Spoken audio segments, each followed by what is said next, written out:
Okay. Well, I'm honored to be here with Frank Ferrante.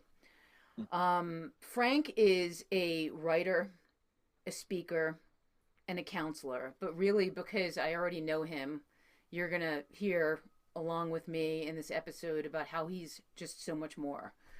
Um, his movie, May I Be Frank, had such an overwhelming effect on me. It was just like the embodiment of everything that I think I had gone through and I had experienced and I had written about in my book. It was obviously a different person and a different story, but the impact for me, it just hit all the way home.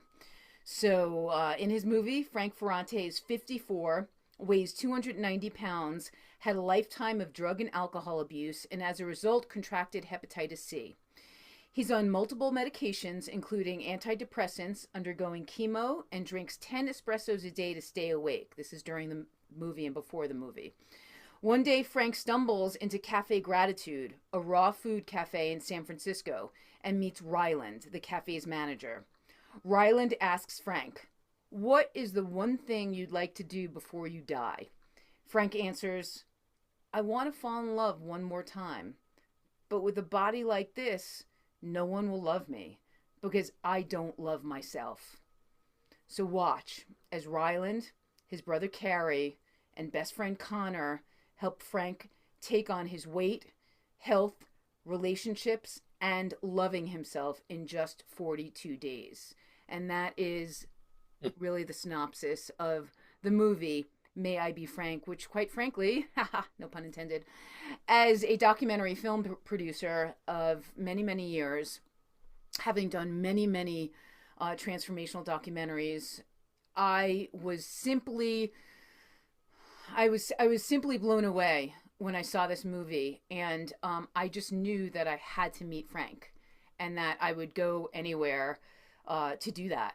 And it was just became a calling almost to really have this connection with Frank. So, welcome, Frank. Wow. Well, thank you very much, Michelle. Like that was really touching. Thank you. And I meant every word of Oh, it. And oh, You know, thank I you. mean, let's not overlook the fact that we're both from the same, corner of the planet, as you guys out there like might be able to tell. Although we've both been on this coast for a really long time, and I still do my stripping out soprano like gangster Staten Island accent exercises every once in a while. But you really, when you're born in that part of the world and you've been raised there and in that culture, it feels like home to speak to somebody and know somebody who is from that part of the world. So why don't we start at the beginning and tell us about where you started and how you started. Well, let's see. I'll try to be brief.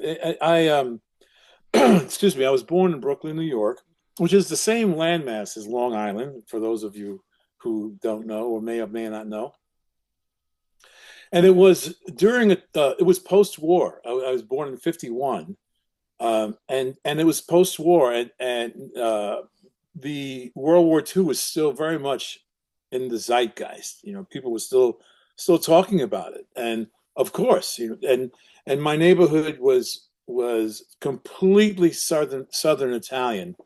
The entire neighborhood, the stores were named after the towns where people were from, and I didn't know the whole world was an Italian until I went to school. I mean, I saw a map.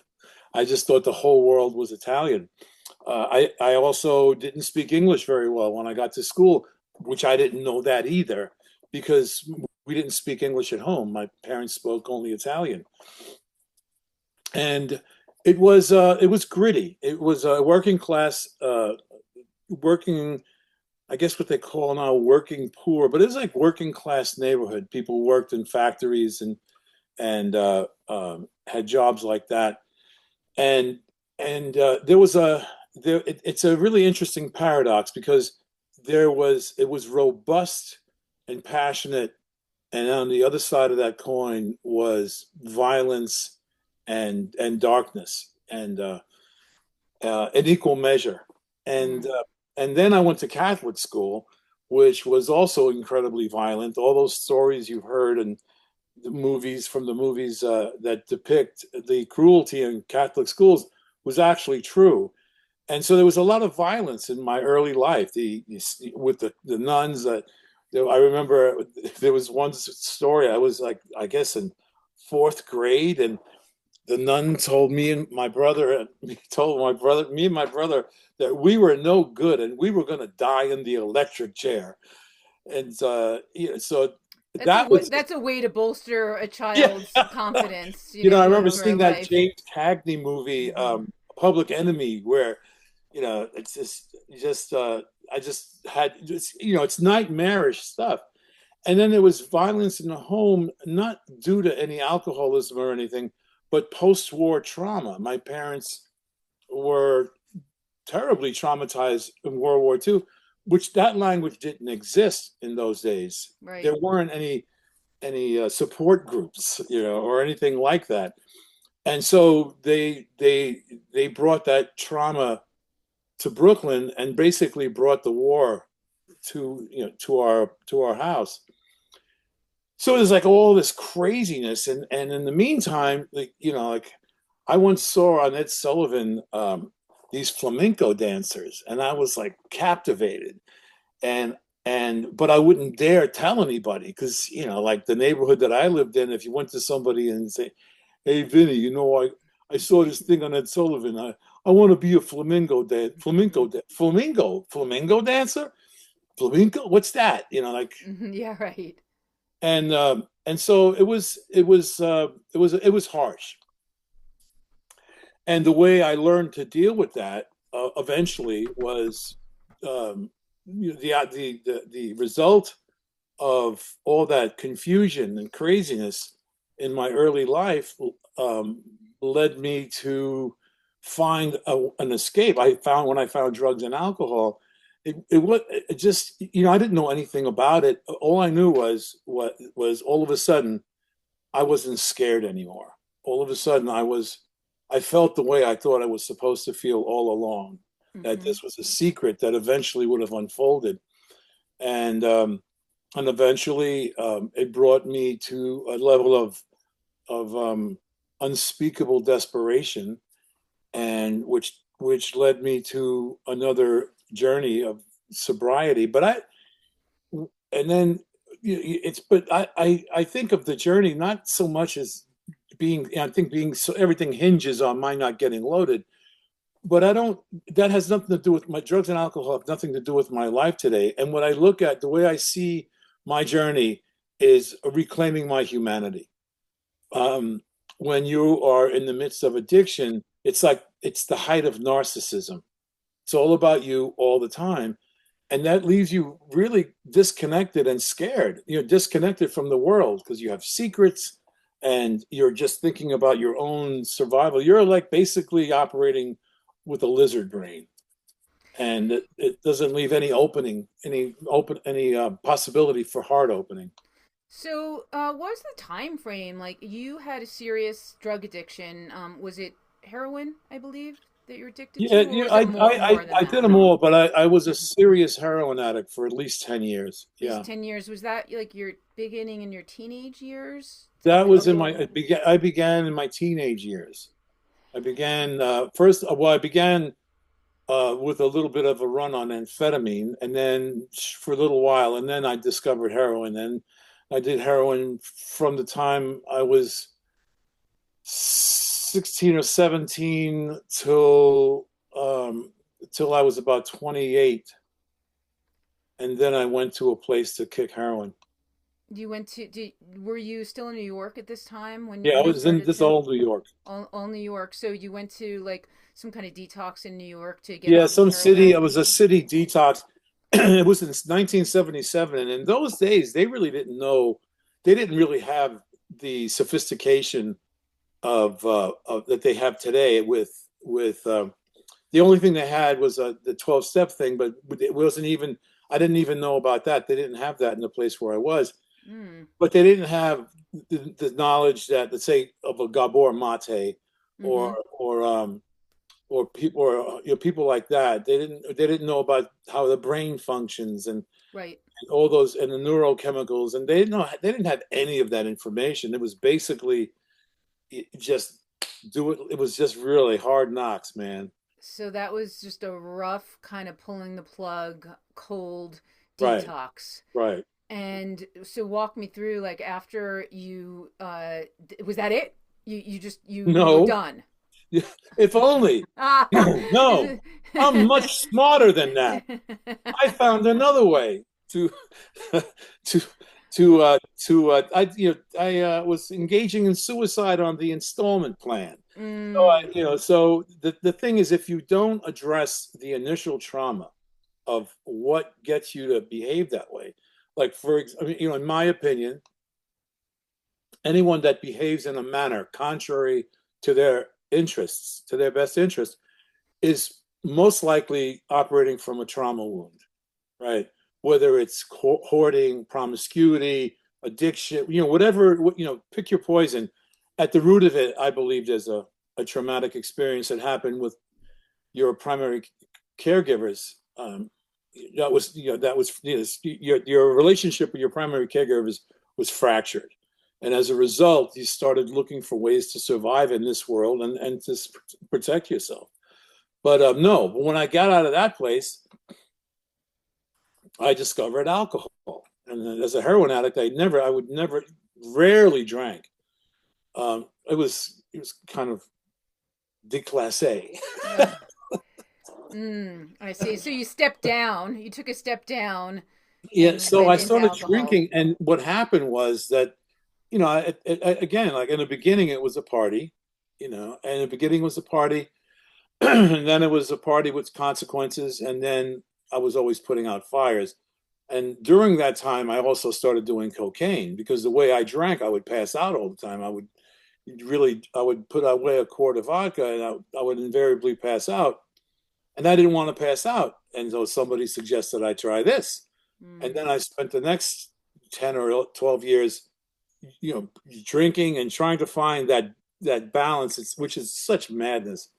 And I did that for a long time. And then when I hit my my level of pitiful and incomprehensible demoralization, I started going to a 12-step program. And then I started getting better. But at there was still things I wasn't dealing with. And at 17 years, um, I was diagnosed with hepatitis C, and they gave me a slew of meds, one of which was Vicodin. And I told the doctor, I said, "Look, I had a rather turbulent relationship with this particular mhm. substance." He says, "Well, you got to do my protocol or go somewhere else." Well, I was already doing interferon and all these other drugs to combat hepatitis C, and I started taking Vicodin, and after a little while, I got to a point where I was I was taking enough narcotics to put a small town to sleep, and it was those days when the drug companies were pushing Yes. it, and I always Yes. had so much. I always had over a 3 month supply over and above what I needed, and Hmm. when I almost died from that. Wow. So in an effort, to get sober and to really heal, you were actually on this path of pharmaceuticals that was kind of driving you somewhat in the other direction. Well, it's as I said, 17 years I had a sober life, but I was still whatever those issues were. I gained a whole bunch of weight, became about 300 pounds. I was incredibly lonely, and and at the same time, and these drugs really mitigated those feelings. And I was in graduate school at the time too, and the insidious thing about those particular drugs, those the oxycodone, oxycontin, is that in the beginning, it's like manna from heaven. My papers were impeccable, my house was clean, the rims on my car were polished, and it was sort of like the way I illustrate it is you meet that fantastic person in the bar, and my God, thank you for sending me this person. And after a couple of days, all of a sudden, they just like, the invasion of the body snatchers, this other person emerges. And that's Mm-hmm. what it was like. That was, and as I said, it nearly killed me the night before I overdosed, the night before I went to rehab. And then and it was like starting again from the depths of my desperation. And it's not like when you stop using that the movie doesn't turn from black and white to color. You Mm-hmm. really, now that's when the work begins. They say that AA is the only place where they take away the anesthesia before the surgery. You know, Yes, that and makes a lot of so sense. and so not using is an infinitesimal part of the journey of reclaiming one's humanity, which is the way I see it, right? And if somebody would have asked me, "Who are you?" Usually people say, "Well, I'm Italian from Brooklyn," blah blah blah, and I think I see myself as a heart yearning for a deeper opening. That's Mm, how I see myself in the world. Just it's kind of fractured heart. Just still willing to open. that's beautiful. I mean, so was that your rock, rock bottom? I fucking hope so. I can't do another one of those, man. I don't Uh, have another one of those in me. you know, Thank you for asking, as but as as any of us who've hit like, and I don't mean when I say rock bottom, I say rock because there's a difference between right, rock right, bottom right, right. Yeah, and rock bottom. And I know, and rock bottom. yeah. Yeah, most Right. of us don't have more than one of those No, no. in us. Um, So I'm no. really pleased to see that the rock bottom is in your past. And so walk me through what happens after the rock bottom when you almost overdosed, when you did overdose, and then you went into rehab. Where are you? Where are you in your life? Well, there What's were going all on? these fractured relationships in my in the orbit, like the ones in the movie, and not the least of which were my kids, my ex-wife, some friends, and some rather let's just say rather unsavory things I had to clean up. Mm-hmm. And it's a lifelong thing. People, one of the most frequently asked questions I received was, what was that one thing that really pushed you toward going into this? And I really wish I had. It was like sort of like that City Slickers, like when Jack Palance, that one thing. Mm-hmm. And I don't know if anything in life is like that. I mean, at least in my life, when I there was a confluence of things like like the metaphor of the straw that broke the camel's back, as if it's that straw's fault, Right. right? And the recovery is that way too. It's not one thing. People in the food world, right? Let's say in the health food world, whether they're vegan or keto or whatever they are, become evangelical about it. And this is that one thing. And I don't care how much kale you eat, you could still be an unpleasant individual, right? So it's not. It's really mind, body, and spirit. What are you feeding those three things? And I still it's not. I don't trust people that have the answers to everything. Like I don't I don't I don't know. It's still very prevalent in my vocabulary. Well, that is just, so real. And we talked about it in our like kind of initial conversation, which, like I said, felt like a catching up rather than an introduction. And, I watched the movie and I was like, as anybody knows who knows my story, I've been on a healing journey for 11 years. And I'm careful not to say that I am cured or even 100% in recovery, although I am healed in about a million ways, and my Hmm. life now looks thousands of times better and feels thousands of times better than it did when I first had that health crisis in 2014. I was bedridden. But I have met with so many health coaches, and I have listened to so many podcasts, and I have learned and read, and the deeper I go and the deeper I dig, the less I am convinced, and the more I do for myself, the more detox work and the more healing work, and the deeper I dove into the food paradigm, the more I was convinced that I didn't really, maybe it wasn't, I wasn't the person that was going to find that one code, that one God code that turned the key. Then I walked through the arch of forever. I wasn't that person, and that was part of. That's not to say I didn't succeed and I didn't transform, because I certainly did.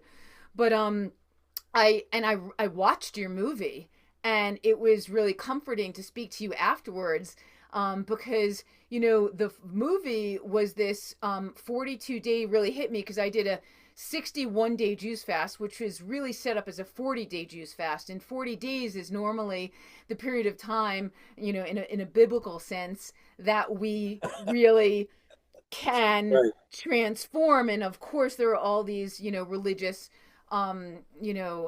stories along the way where 40 days was really a key period of time, a key chapter for transformation. It means a lot, that number. So when I watched your movie, I thought, oh my God, wow. I mean, he did all of this incredible. So to back up, when we began the movie, you were at your height of, you were at your heaviest. It was 290 pounds. You were still suffering from Hep C, and you sort of somewhat, tell us the story, randomly went to Cafe Gratitude, which was one of my favorite restaurants in Los Angeles. Tell us, take us to the beginning of the movie. Well, before I do that, I just want to point something out. There's because we were on the same page, but from a different chapter. See, the nice Jewish girl from Long Island was looking for Staten the. Island. Excuse Staten me. Island. A big difference there. You know that. But you were looking for the God key, right? The God code. See, I thought of it in terms of a safe cracker and the last tumbler that was going to drop. Yeah, I guess we do have sort of different brands of desperation. Well, I just say you wanted a God key, I wanted a tumbler on the side. I just thought that was pretty cute. Anyway, I love that. one of the things I learned in graduate school when I was assigned a paper, excuse me, and I go to the stacks to go. The professor would give me a list of books that he suggested, so I go to the stacks, but I'd find the books, but all around those books, I saw all these other questions having to do with the subject matter that I was assigned. And I saw all these other questions that never occurred to me, and all these books basically in the same connected. And I realized that it's amazing what you find when you're looking for something else, right? True. And so when I walked into Cafe Gratitude, it was because I You was were there. looking for a really good vegan bowl? No, no. I thought vegan was a planet in those days. I didn't know anything about. But I went because I went. There was a video store, excuse me, that specialized in foreign titles, and my cousin Michelangelo was sick, and I was going to rent some Italian movies and go hang out. You have a cousin named Michelangelo? Yes, and he's not a Ninja Turtle. Yes. I love that. I just had to say that. Okay. I love it too. But anyway, and people talk about signs, right? Because I live in Sedona, right, where the people like to think of this place as a spiritual center, and maybe it is. I'd say it has crisscrossing ley lines and all that sort of thing. Um, but people talk about signs, and usually that's maybe something they heard more than once in a day, or a book is sticking out of a shelf. This was like a neon sign. It just said Cafe Gratitude. And in the recovery world, gratitude is a central virtue. Uh, a grateful heart will not drink, and that kind of thing, we say. So I thought somebody in recovery was being clever with a coffee house that named it Cafe Gratitude. I Oh, had no wow. idea of what it was. I thought I was going to go in there and meet a whole bunch of ex-junkies and ex-alcoholics, speaking about their lives in hyperbolic terms and drinking a lot of coffee that they didn't need, and because they're already anxious to begin with. So, but I go in and it sort of, I was sort of surprised by the atmosphere, and I didn't smell coffee. I didn't see a stove. I didn't see a coffee maker, and Rylan walks up to me and to greet me, hello, because they would greet people when they came in. And I walked over to him. I shook his hand. I said, "Hey, man, I had to have a cup of coffee in Cafe Gratitude. I'm sure there's people here in recovery." And he looked at me and said, "We're all recovering from something, aren't we?" And I immediately knew he wasn't in the 12-step world and probably smoked a joint before going to work, because everybody there seemed so incredibly content and happy, which really was not my gig at all at the time. But I kept going because they were so friendly and so nice, and I was so lonely. Um, and I kept going. And then finally, one day, they came to my table and asked me that question, what's something you want to do before you die? And they had been thinking about doing some kind of film, but they couldn't find anybody to do it. I mean, who goes into raw vegan restaurants? Skinny white guys in dreadlocks with hemp woven tunics and skinny jeans. And in lumbers this half a gangster from Brooklyn. And I guess they thought, there's our guy. And they came to my table and they said they asked me if I knew, if I ever heard of this film called Supersize Me. I said, yeah, that's where that healthy guy eats crap for, McDonald's or something for a month. And he said, well, we want to do the same thing. We want to take a guy who's not well, a generous description of my condition at the time, and feed him this food for X amount of time and go to holistic health practitioners and colonics and all that sort of thing. And we want to film it, and we'd like you to be the guy. I thought nothing of it. And they were all really young. I described them as three guys that were so young that they could have shared a razor for 6 months and it would still be sharp. And there thus began the thing. They didn't have a camera. I had the most film experience because I had seen the most movies. Nobody knew what they were doing at all. Wow.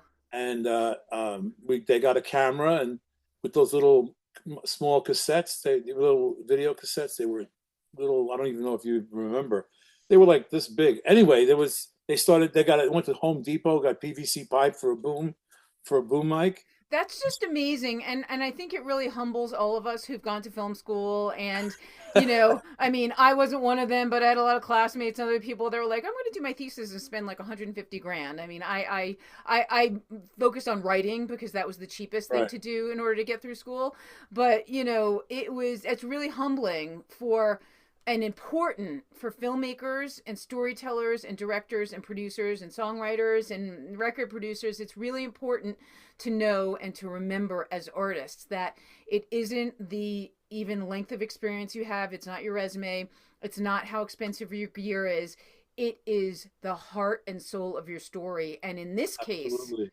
it showed because I, as a TV producer and somebody who's worked on really big budgets, I could see exactly what they had and exactly what they didn't had, and nothing deterred me from that story. Nothing swayed me from my focus on you and your character and the evolution of your story. So that's just something that I think is so incredibly vital to the artist, to the heart of the artist, that we know, because sometimes it stops us and we're like, oh, I have like a crappy mixer or like a shitty microphone. So Right. what? Do you have Well, somebody great to talk to? the interesting thing about what you're saying is a couple of times people, the highbrows, would comment on the poor production value, and in the beginning, I was sensitive to what every criticism. And then it occurred to me when I became a little more distant, a little more mature, a little more beat up from the incredible blast of ego in the beginning, because I was obscure. And all of a sudden, I'm talking to audiences, with, and it was that's a whole other issue.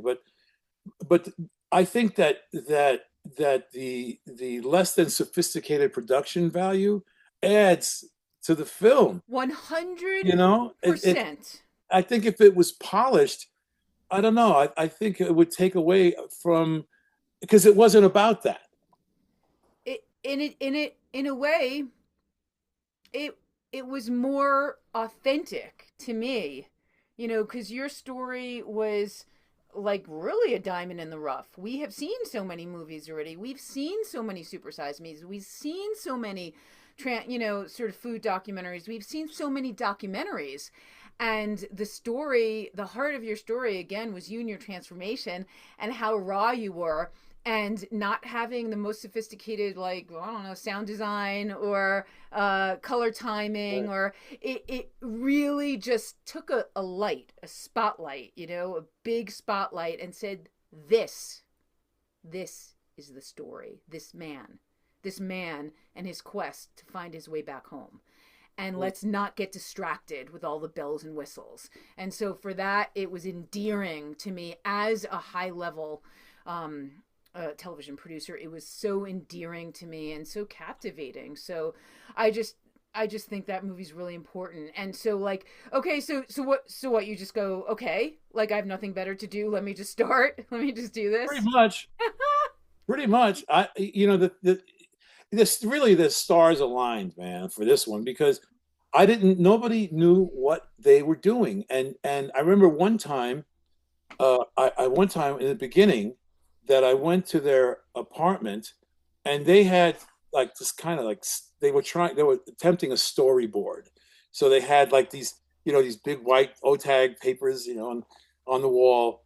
And I gave all of them a key to my apartment, all three of them. I gave them a key to my apartment and told them, look, whenever, whatever, I gave them carte blanche, show up whenever you want, which they did. And uh, I lost my train of thought. Where were we? So you just kind of Oh, gave them the keys to your life. yeah. So they had these storyboards, right? But An unusual thing in documentary filmmaking, I might right, add. right. But they didn't know what they were doing. But the thing is that they had an idea of how they wanted the story to go. Right. But then they were confounded by a term used in statistics, confounding variable. I was the confounding variable, because whenever they walked in my house, they never knew what was going to happen. Neither did I. There was always something in my life that was going on relationally that that took the fore. And in the beginning, the intention was to make it kind of like, it was going to wind up being like a cheesy infomercial for gratitude. That's kind of the idea, was to promote the restaurant. I mean, that's what I think. I But see. what happened was that, and they wanted to promote the lifestyle and all that sort of thing. But what happened was that the things that were happening in my orbit began to dominate the story. And so, like, they never handled anybody like me. I didn't know that world, but they didn't know me either. So there was a learning curve going on both sides. Yeah. Yeah. So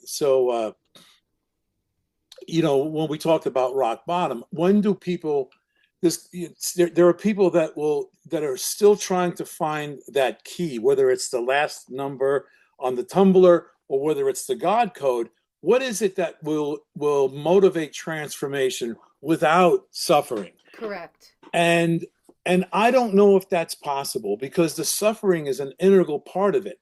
That I have never experienced any transformation without an interval of serious discomfort or anguish. And I think that the function of that is to exercise that muscle, so that when you are confronted with somebody else in that place, you have a language. And when you can summon that experience and you no longer have a charge, then you're on the threshold of wisdom.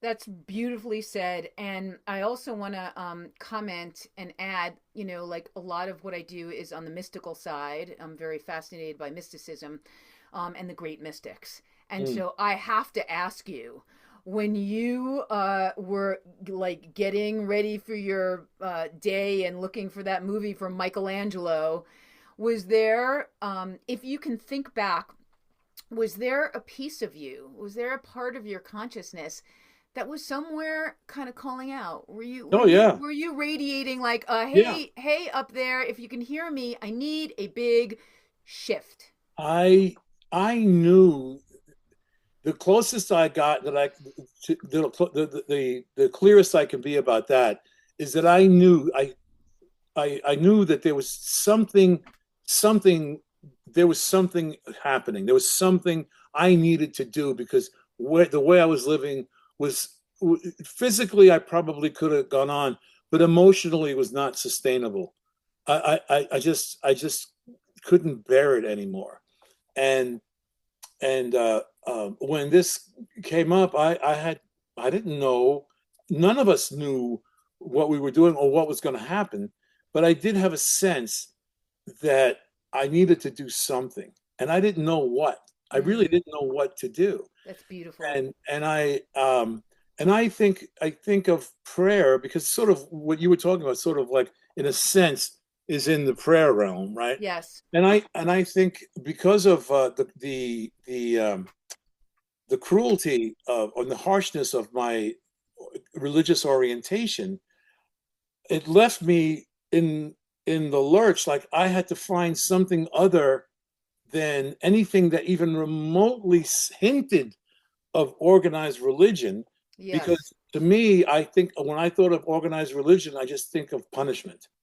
It was just like anybody that ever laid a hand on me as a kid was wearing a crucifix, or there was one on the wall.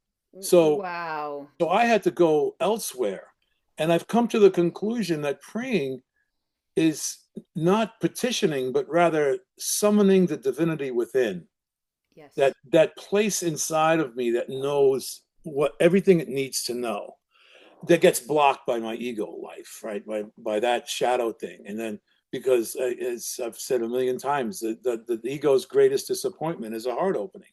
So there's always that the combat that's going on um, inside of every one of us, to one degree or another. And Yes. and so that's people ask me who's your guru, and I don't have one. And they say, why not? I said, well, because all the ones I met seem to be like kind of out for themselves. And this woman said, well, that's a judgment. He said, you're judging. I said, yeah, and so are you right now. So, Or simply an observation. As we talked about, I have met and worked with many coaches that I revered until I started working with them one on one, and then I saw something I didn't like, and and in a way, it's kind of like meeting a celebrity that you really right, love their work and you really put on a pedestal, and then you meet them and you realize, well, they're human and they have these blocks too, even though part of selling their work, whether they're selling packages of coaching programs or they're selling, everybody's selling something, and it doesn't make that bad either. It's okay to be, I think, compensated for the work you do, but sometimes when you pull the curtain back, you do see things that make you just feel a little bit like, maybe it's a turning point. I know I had a turning point where I said, okay, maybe I have learned enough to do so much of this for myself. Maybe I have been on this raw vegan path and this Lyme recovery path and this detoxification path and this spiritual path and this plant medicine path enough that I certainly don't know everything, but perhaps I'm in a place where I can put it all together, although I'm always learning. So I think it's a balance between you're always learning and you're always taking information, but you're also kind of like going within and you're tapping back into your own inner resources to make sure that you remember you have all of this. You have an endless well. of spiritual answers too. And maybe those people just are there to remind you. Well, Michelle, that's a really, really fascinating parallel because in the beginning, right, when first film first comes out, like, here I was in complete obscurity, all of a sudden thrown on a stage. The first time was like with 450 people, and that are applauding, and I, the whole imposter thing, and I never felt that I had a right to be there, but I was compelled to do it. But the whole imposter thing, and that kept going on. There's a couple of things that happened, but one of the things that really helped turn that around is sometimes I would be sort of on the list with the big shot, like sort of like the Wayne Dyer, I'll say him because he passed away, with the Wayne Dyer level speakers, Sure. spiritual speakers. Well, I would be sitting with the help, right? All the assistants, because I was I was way down on the roster. So I got to sit at the table with these people that worked one on one, and I started hearing these stories. Let's just say they're more than human. Like Right. there's a couple of those guys I wouldn't let near my daughter. I can tell you that. And so when I realized their humanness, I sort of got in touch with my own. I thought, well, I don't have to have every single I dotted and every single T crossed, because I still felt that because there were aspects of my life that I felt were fractured, that I had no right to go up there and talk to people about anything. And that's not what I was there to talk about. I was just there to talk about my experience. And that's it. Right. Well, because if you're somebody like me on a healing, a physical, what manifests as more of a physical journey, and you watch your film, and you see this unbelievable transformation. Now, to be clear, when you started the film, you were still taking medication Right. for your Hep C, and they put you on a raw vegan diet combined with serious gut detox work, which was Right. colonics. And when you do, as anybody who's done this work knows, much of your trauma is held inside the gut area. And so when you Right. release, and you did release, all of this, waste and all of this backed up waste, because you had so many years of having put this stuff inside you, and you were 290 pounds. And you also like still had a lot of pharmaceuticals in you, and you still had a Right. lot of, residual toxins in you. So you were releasing. I mean, you were just raw in the most raw way. You were just kind of letting it go. And with that came a lot of your traumas and a lot of your past relationships. So when you see this movie and you see your transformation, and you see at the end of it, which was honest, your Hep C was gone. There was no more Hep C by the time Oh, by the time I was through, yeah. you're But through. I had been on that med for over a year. Okay, now how much of, I imagine a lot of the being done with Hep C, the curing, the getting over it, I imagine a lot of it had to do with those 42 days. Well, one of the things that the 42 days did was the drugs that I was taking had such really, really significant side effects. They were similar to the drugs that women get for breast cancer. They were in that realm, and it was just awful. This, the joint pain. My mouth always tasted like lead. Mm. Uh, I go in and out of depressions, which I got that anyway, but this really exacerbated it. But when with that regimen, and also, certainly the food was significant, but it was all the attention that I was getting, and people just that doesn't make good television for some reason.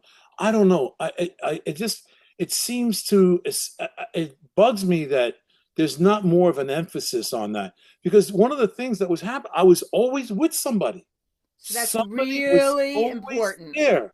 And it's not that I didn't have my moments of solitude and all of that stuff, but I knew there was somebody close by.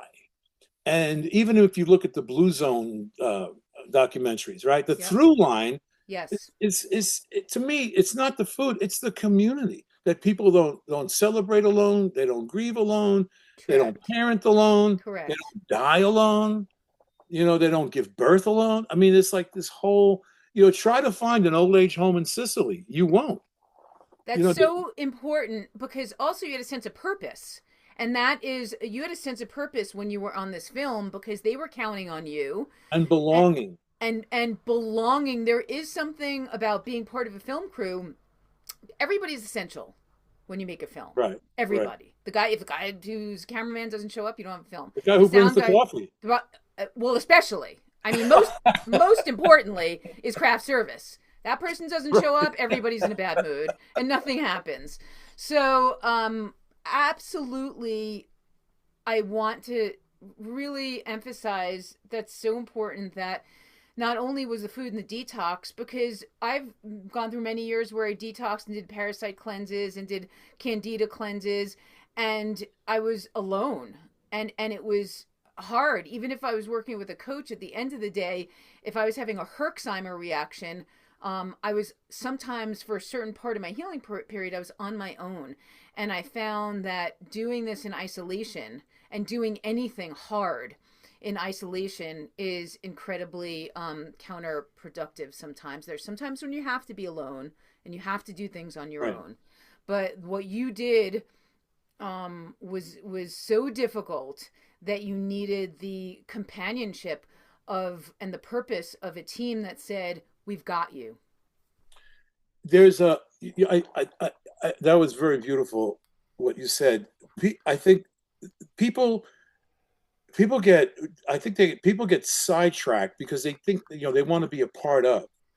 And there's a difference between being a part of something and belonging. This, like I never felt like I fit in, right? So people always want to fit in, but when you fit in, you usually have to compromise something important to you, Yes. right? But belonging it's another thing. And Yes. there's no doubt, because then I was emotionally invested in this. Like, these guys are doing all this, and like, and like I knew that I didn't want to live with the feeling that I copped out, that I punked out. And I just didn't want to just didn't want to live with that feeling.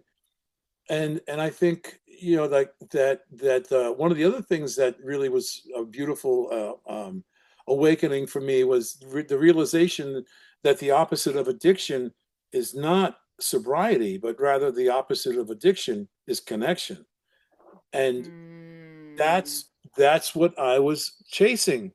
I was chasing that. It was a faux connection. It was a faux sense of safety. Everything was temporary and predicated on some kind of transaction. And I think really what's happening in the world is really what I believe we're seeing is like every one of those crazy billionaires are out there. You're witnessing their trauma unfold in real time online, right? Big time. That's what it is. And you were saying that, don't meet your heroes thing. That we imbue people with qualities and characteristics that they don't possess because they've achieved a degree of recognition or success. Just because somebody's a billionaire, somehow that they have some kind of secret wisdom. They don't. They just know how to make money. You know, Yeah. I I think mean, not it's all of them. I'm not saying, I'm not putting everybody that's wealthy in a basket, but at one point,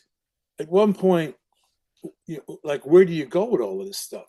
Where's the compassion? Where's the wisdom? Where's the generosity? It's almost like those things have become categorized as weakness. To be compassionate, to be wise, to be generous. And I just think, just those three things alone. If just before they wrote a policy, before Congress wrote a policy, if they could use those three things as a format for what they're going to do, and that's not what's happening. And it's a sense of all crime, every single crime that's ever committed is driven by a sense of lack. I couldn't agree more, and I'm so glad we're talking about this because you've touched on my new most favorite subject in the whole entire world. And every time I have a podcast, Kate's like, it's kind of like a song to me. I have a song, I find it, and it's my favorite song in the whole entire world, and I have to play it on repeat all day, every day, until everybody around me just wants to just, kill me and take my computer. At So least they're paying attention. yeah.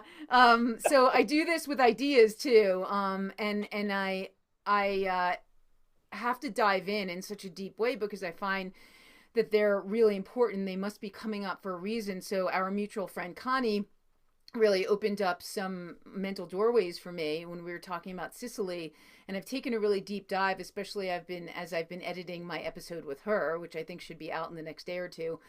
And we talked about the lifestyle in Sicily and the values and the health and the mental health, and I did a deep dive into the research comparing mental, physical, spiritual health in Sicily and in Italy and in a lot of Europe to the United States. Because here in the United States, it feels like we're chasing health because we don't have it. Part of the reason why I don't have it is because there's a real corruption in our food system. That's one big component. We don't have it because we're lacking, because there's a billionaire that is everywhere in the media. The media has created a fantasy life based around being, let's say, being on YouTube and being able to just make any kind of content and become a millionaire or a billionaire. It's effortless now. And I'm not saying that is a bad thing. It's just that is our primary, to chase money and to chase prestige and to chase likes and to chase clicks has become our primary Right. goal, a primal survival goal. It's not, important enough to be healthy, to be well, to have purpose, to have community. Those things seem to be, in my observation, secondary to the primal now goal of chasing what is a humongous and enormous never ending black hole of need to have, need to get, need to catch. And I found that we had much higher rates of depression, much higher rates of suicide, much higher rates of addiction, much higher rates of chronic illness than I was specifically looking into Sicily. And in Sicily, they take 3 hour breaks during the day to nap. Connie was telling me the workday often doesn't start, until 9 o'clock in the morning, but there's often like espresso on the way to work. And then, dinner starts late, 8 or 9 o'clock, and it's a family affair and everybody's cooking and we're all kind of gathered around the table and enjoying one another's company and really enjoying the bonds of friends and family. And Connie said, people there are like, I'm not going to kill myself. I'm not going to kill myself. I'm going to take the month of August off. And we were just sort of comparing because she's from Los Angeles, so she knows the culture, both cultures, Right. extremely well. And so that's kind of part of what I'm coming to, and I feel like what we're talking about. And does that ring true from your perspective? Yeah, and and also, like there, people are often looking for a panacea, and Sicily has its problems, and I think it's important to note that.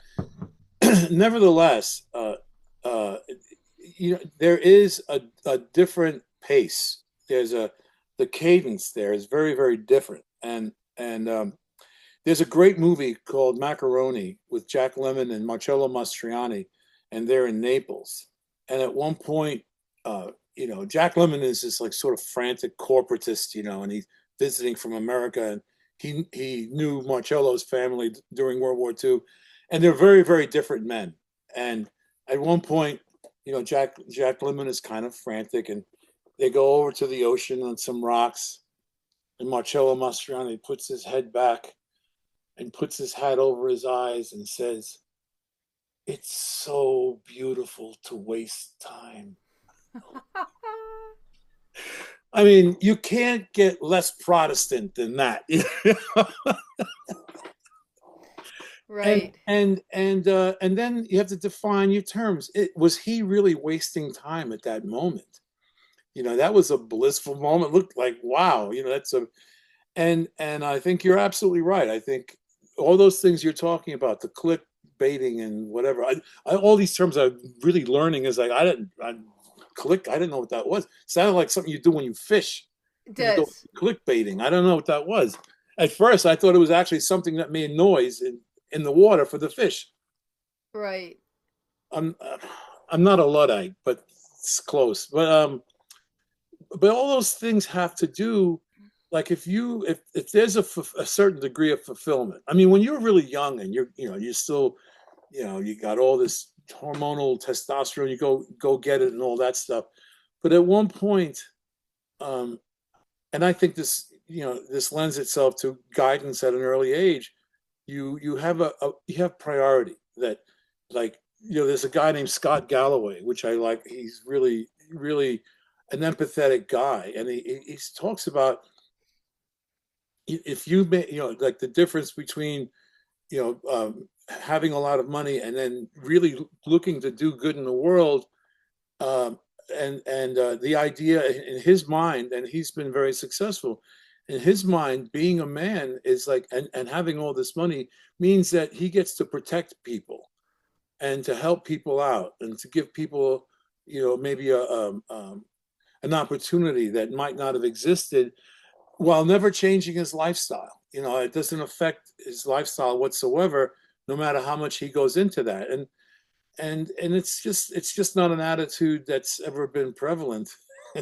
Not, And I really think that that's the point. I think having an abundant life is so incredibly important because it gives you the ability to then pay it forward and right, perhaps teach or counsel or impart some of the wisdom, some of the techniques, some of the skills that you've learned that have helped you in your own quest for either peace, abundance, healing, right, wholeness. We're all kind of looking for the same thing, in my opinion.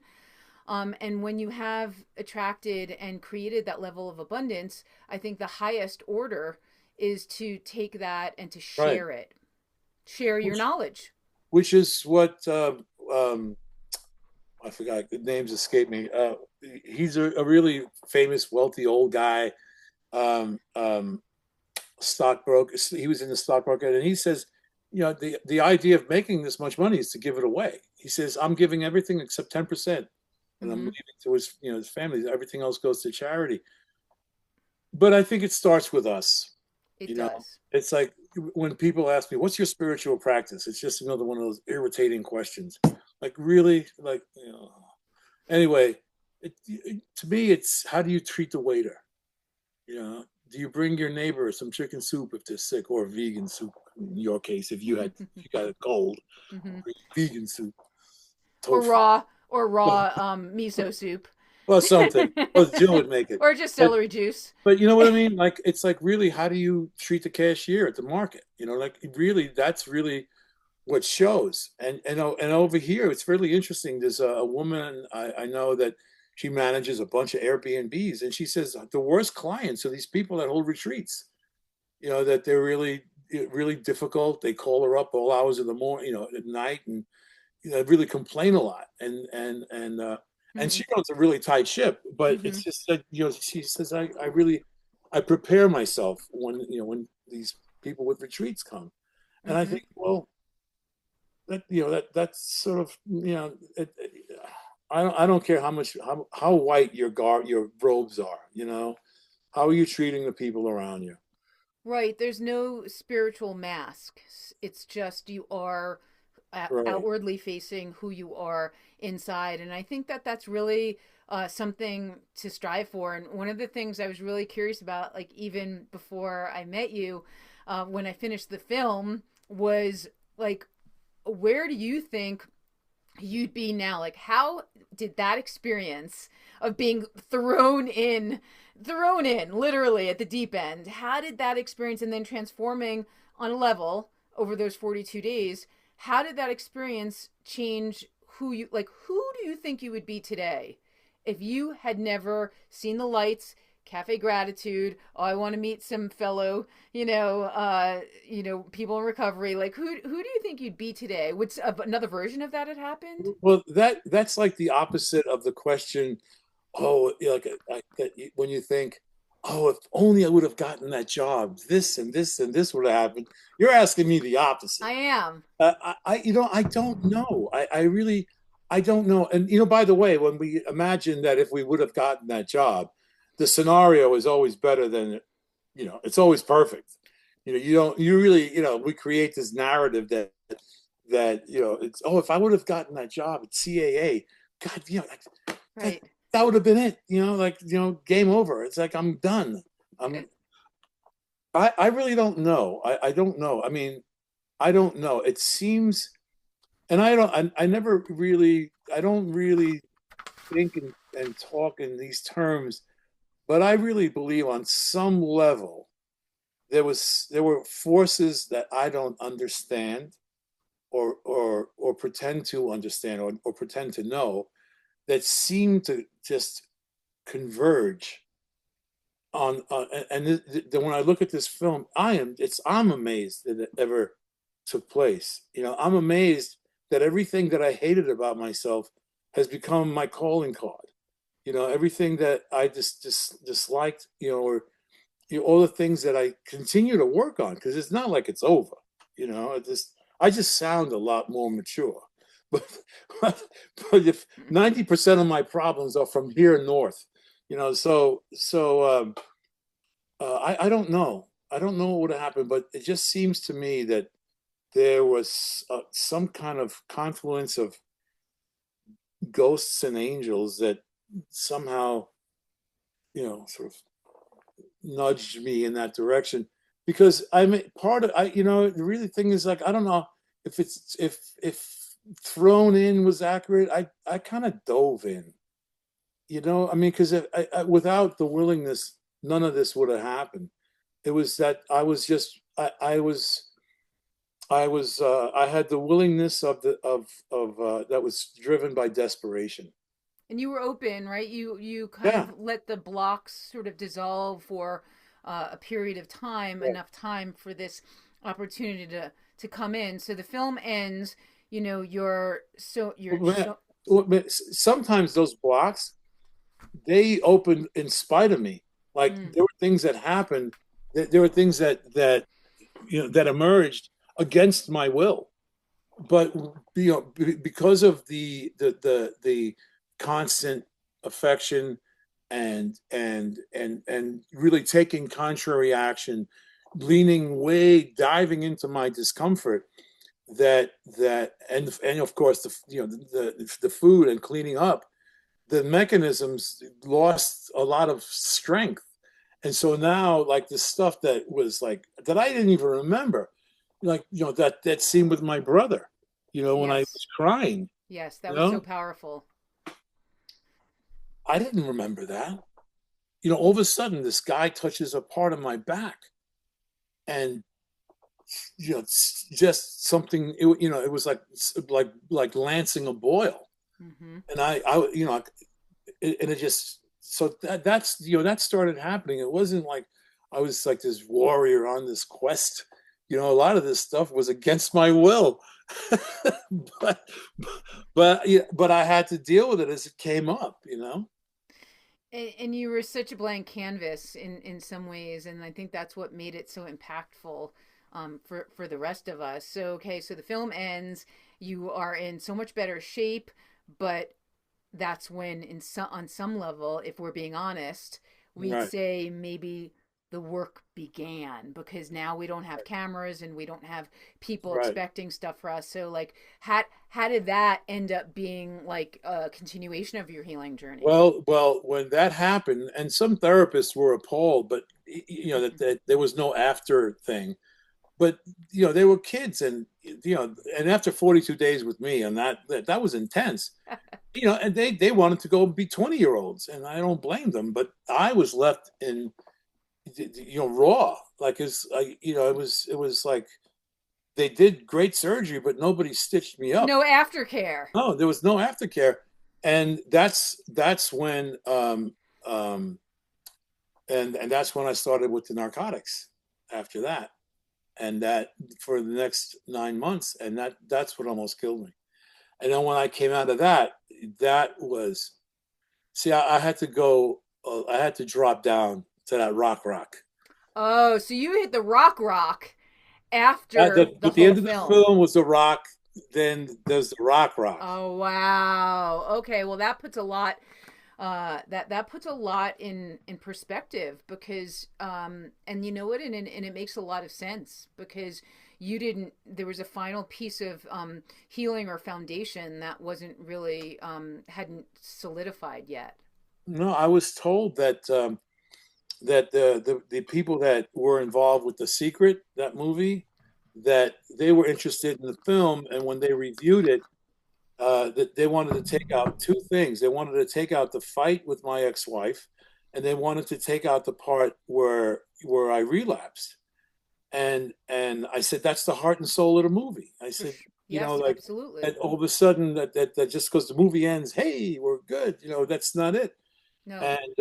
And they said that there were three women on the panel of whoever decided this stuff, that they said that they were very, very upset and put off by the fight with my ex-wife. I said, then they don't understand Italians and Puerto Ricans. I said, that wasn't even a fight. That was pancakes or waffles, you know. But I think that the fact that at the end of the film, everybody's kind of like, oh wow, that's like they're enthused by this guy saving his own life, right? And then you read on the panel that he almost died. Yes. And so like there's so when I would come out for a Q&A, people were emotionally like really just just charged.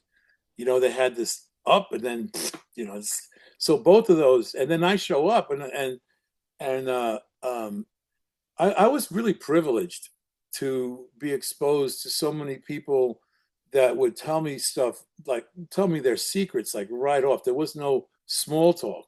There was no, precursor. There was that people would like see me, and sometimes people would see me and start crying. And what Sure. they didn't realize that it wasn't me. It was that they were they were confronted with themselves. They're confronted with their own heart, their own soul, their own pain. That I was just there as a mirror. It wasn't me. I didn't do anything. People would say, "Oh, you changed my life." I didn't do anything. You did 99% of the heavy lifting. Well, I wouldn't say you didn't do anything, because to put yourself out there, even as a blank canvas for them to project all of their emotions onto, it takes a lot of courage. It just does. So I would have to hand that back to you. Well, I appreciate that, but you did all the heavy lifting, right? I mean, I had to do that for my own well-being, not survival, but my well-being, right? With two Hmm. different things. And for some crazy reason, it got filmed. And the conversations that it has afforded me over the years, the people that I have met over the years, I mean, just and they would point out stuff that was like there's somebody pointed out that in the beginning, when I was at the table when I got my first shot of wheatgrass, that I kept doing this, and somebody pointed out that was your heart opening. Like, what? And then I Oh wow, thought, I didn't and I notice that. and people would see stuff like that because they would see it 3 and 4 times, which amazed me. Like I couldn't believe it. I'm gonna have to watch it again tonight. Little things like that. And she said, "Oh, that." She goes, Then this woman was really enthusiastic. She pulled me to the side. She goes, "You know what that was? Your heart was opening." I said, "Oh shit, I didn't." And so look, I get to meet you. I mean, and people like you, um, along the way. That's just, that enriches our lives. Just Jill's an artist with clay, and she told me you're an artist with talking to people, and so. Oh, Yeah, thank you, so Jill. which Well, is because sometimes I feel like I don't do anything because I'm really I enjoy doing this, I, and I enjoyed. I realized after I talked to you that time, the first time we spoke, I said to my wife, like, if I could just, I mean, I love writing, obviously, but there's just something that brings me to such a state of wholeness when I can, connect with a person like you, and I can feel, I have like kind of chills, and I can feel God's hand, in my journey, where I was literally taken out, as you were kind of just taken out, only a little bit of me was left, Mm. and somehow slowly it was a slow crawl to this, a very slow crawl to the whole point, back to the beginning, which was really to connect with people who I think enrich, I know, my life and enrich the lives of the world at large. And we need it, right? We need so much more light. We need more and more and more intense light. And somebody like you and your story and your film and just talking to you, I think blasts the world with a necessary medicine. And so, yeah, I agree. I think that these things happen, and there are these unseen forces that come in and they answer a prayer that maybe we're not always sure we're asking for, or maybe we didn't know how we put it and how it was going to come back to us. And in your case, it came back in this beautiful beautiful shift, so that you could maybe be aligned with what your path, which is really to light up the world with your story. Well, thank you. And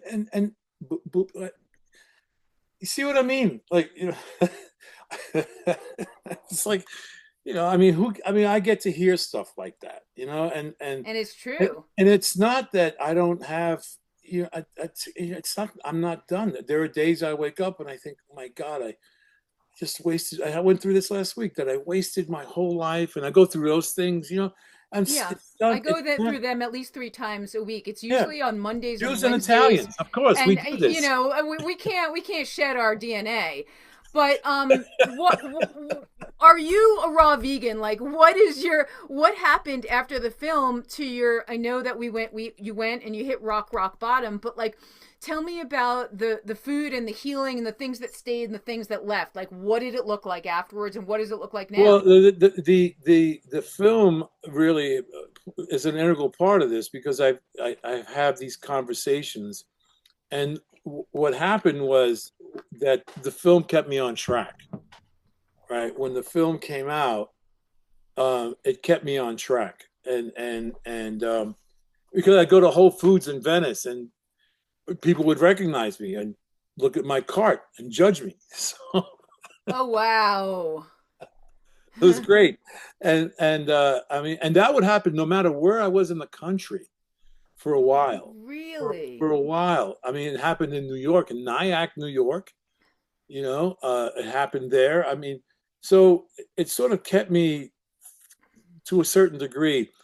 But there were other things that were challenged, because of the how much it fed my ego. All of a sudden, excuse me, all of a sudden I'm recognized. Girls are tapping me on the shoulder. Hi, Frankie. Nice, all that, and I didn't know how to navigate that.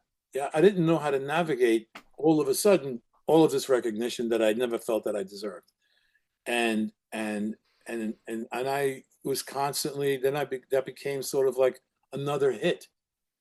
I started to rely on those standing ovations and that applause and the recognition, and but I knew something was wrong, because as soon as that wore off, and so there was, it's like that saying by Emerson: the longest journey of his life was the 18 inches between his head and his heart, right? Mm-hmm. The journey without distance. Mm-hmm. And the ego got in the way of that, and I'm not, and it's, I behaved badly. I didn't know how to navigate that, and there wasn't anybody. That everybody would tell me how lucky I was, so I started to behave in a way that they thought I should be Right. presenting myself. So I became a parody of myself. Oh And wow. so I got lost all over again, but in a different way. I looked great, but inside there was conflict constantly. And Right. it took years to sort that out. Years and years and years to sort that out. Were you in treatment? Were you in counseling? Were you just kind No, of no, bouncing I was out, around? in the street, bouncing around like a pinball, and trying to make it, in Hollywood, and just trying to get the ball, moving the ball forward. Like, I never played football, but I constantly used this phrase: I got to move the ball forward. And I started finding myself way out of integrity, going to parties with people I didn't like or respect, Mm-hmm. hanging out with people I didn't like and respect because of the Mm-hmm. idea that something, maybe they could move this thing, I could, get what I thought I needed. And none of it ever happened. Mm-hmm. And I'm, I'm okay with, I'm really, really okay with that, because it was, it, again, it was chasing that hit, you Mm-hmm. know. And now, now to me, I'm thrilled doing. I love doing these, which I get to do every once in a while. And when I get to go to a rehab, or sometimes I also volunteer for hospice, and I have a nice, I have a notable absence of drama in my life. And that's where it's at. I You think in that stillness really is where all these beautiful, meaningful things that fill your life with purpose come in. And I know sometimes I in a weird way there's like a program running in the back that goes I everything's so I live on the top of a mountain, and there's I think LA and New York, I mean, maybe there's just something I'm missing something, every day there's a lack of traffic and there's a lack of the things that were ingrained in me. And then I do have to like kind of ground myself and know, say, with the absence of the speed, with the absence of that, which for many many years I loved, and I still do love it sometimes, but in the absence of that can come some peace, some stillness. right, That's also important. I think to have a balance is right. important. And also aging. Aging, Like, that's part of it. which it's sort Mm-hmm. of, that word is verboten in LA, like Haha, yes. I saw, I saw a clip of a woman actor, very famous woman actor, and I don't want to mention it. We'll talk about it later. Okay. But I saw her on Jimmy Kimmel, and I, she took my breath away. She had so much work that it just looked awful. She almost didn't. It was. You look at people that have allowed themselves to age normally, and I don't know. It always, it's like a guys that dye their hair. They always look like they have dyed hair. I never saw a guy that colored his hair that didn't look like it. Women can get away with it, but guys can't. And it's like that. It really, it almost hurt to look at her, because she was, I was a fan. And, and so people, rather than allowing something, I'm not saying you shouldn't try to look good and, look your best and all that good stuff. Um, but I think that there's something about allowing yourself to be in the reality of the moment. And I'm 73 years old. I was 56 or something when did the film. And and aging is playing a large part in the way I look at life, and the way I look at other people, and being a little more forgiving of others. And it's like forgiving of myself, I'm still working on. But Well, we are a work in progress, and it sounds like, you've done a lot of the hard work, in your inspirational to myself and a lot of other people. And I imagine, the recovery community, because as we know, and I have many people that I'm very close to, that are very dear to me, that have gone through very serious long-term addiction. And I just love your story, because I love how far you've come and what you've learned and what you have been able to share with the world. And I always ask my guests if there's anything else, that you feel like is really important that we haven't hit on, that you want to share with this community. well, do something nice for somebody and don't get caught. I really wish I could just say something just like so profound that you got to write it down. And really, I'm just realizing, and I don't, I have to remind myself everything that I'm talking about. We teach what we need to learn, and just Mm. really just be nice to somebody, and don't get caught. And I remember whenever I did something nice, I wanted it to be above the fold in the New York Times, so that you would know how great a person I was. And I think now, not that that's all gone. I read a thing, a blurb. I stopped reading it at this point. This guy was talking about how his ego affected his life, and now that he realized it, he no longer has any pride in his life. He no longer. And I said, really? Oh, okay. So pride is no longer a part of his life. I thought, okay. I don't believe that for a minute. I don't believe that for a minute. I think everybody are, like, I thought that was a very prideful thing to say. Oh, yes. Oh, yeah. I mean, in a way, you can sort of. I think we all, if you're on a certain course, maybe if you're on a certain awakening course or path, we all are to different degrees. But if this is something like I know for you and for me, it's a path that we have committed to. Then you're constantly trying to find ways to better yourself and to make your ego a little bit less upfront, a little bit less in charge. Right. But I think it's always a balance. It's always it's from in my experience, it's always a job. Like, and sometimes it's a minute by minute kind of job. Like, okay, thanks very much. I've heard that from you before. Let's move you out of the way so Right. that Right. Right. more of who I really like can come forward, because you're not always very Right. likable. And it's Well, kind of like a the ego is job. the ego is very cunning. Yes, indeed. It's very cunning. But I once heard, to the last thing that you said, about the what can you say? Ram Dass.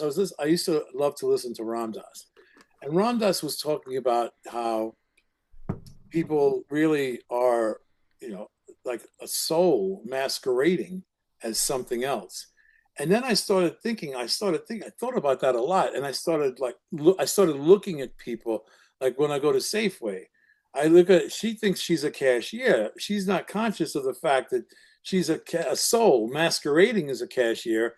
And then I Right. try to play a game where for a moment they forget that they're a cashier, like to say something, or make a joke, or just, and definitely make eye contact, so that Mm-hmm. even if it's just for a second, like they get out of that place and into this other place just for a Yes. moment. And it's like Yes. this fun game to That play. is, it's I think it's beautiful. I also often do the same thing. Like I sometimes I'm a little embarrassed. I'm like, am I just like boring a hole into this person's soul when they're just trying to get on with their day and move me along? But I Wow, you're do. pretty powerful. You can do that. Only my Wow, mind. you gotta Only my show me how to mind. do that sometime. Yeah, only in my own You mind. made it Like, sound like it's a bad thing. well, I just think like you. I You got think that thing on that your wrist, is that? like you, I think we're all here to teach and be taught, to love and be loved, and to Right. evolve. And we have a mission. We all have a mission, and sometimes we don't know what it is. Sometimes we look our whole lives. Sometimes the whole journey is about just finding our mission, and along the way we take on these identities, whether it be as a teacher or a cashier or a filmmaker or a poet or a sculptor, whatever it is, we take on these identities, and they may not always be exactly who we are. They might just be who we are in that chapter, in that moment. Right. Right. Well, I don't know. I spend a lot of my day saying I don't know. Which is honest. So do It's a I. complete sentence, Yeah, you I know, mean it's and people comforting. can't wait to tell you what you know. What you don't know.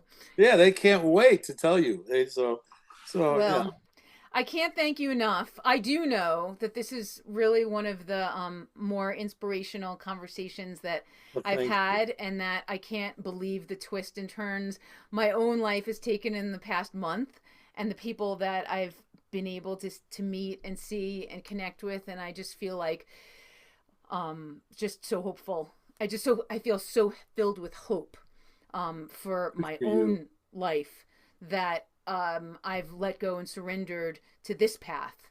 And it is just really opened up in these like truly amazing ways. And I think this is just the beginning. And I want to really, everybody, may I be frank. One of the best ways that you can spend an hour and a half in the evening. Really just a wonderful, wonderful film. And as you can hear, a wonderful human. So I want to thank you so much for being on this podcast and spending this time with me today. Thank you for asking. It was great. I enjoyed every minute of it. You're also a beautiful human being, and Oh, it's thank really you. nice to see you and meet you. And I hope we see you soon. Oh, we will definitely see you soon. Getting the car all revved up for Sedona. All right.